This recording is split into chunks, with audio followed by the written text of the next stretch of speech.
Sa iba pang mga balita, mahigit sa 6,000 sasakyan at motorsiklo hinuli ng Land Transportation Office o LTO dahil sa nagpapatuloy na no registration, no travel policy ng ahensya.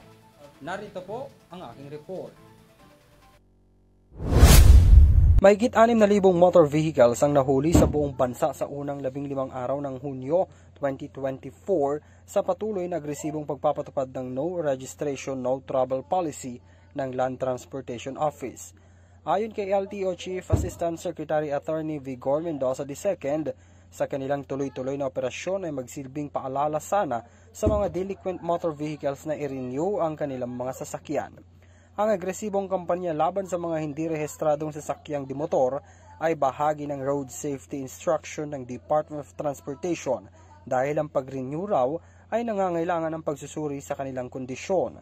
Batay sa datos ng LTO, may kabuuang 6,064 na sasakyang dimotor ang na-apprehend mula June 1 to 15 ngayong taon.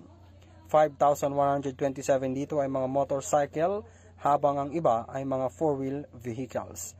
Ang kabuuang 5,470 sa kanila ang nabigyan ng violation ticket habang 981 naman ang na-impound.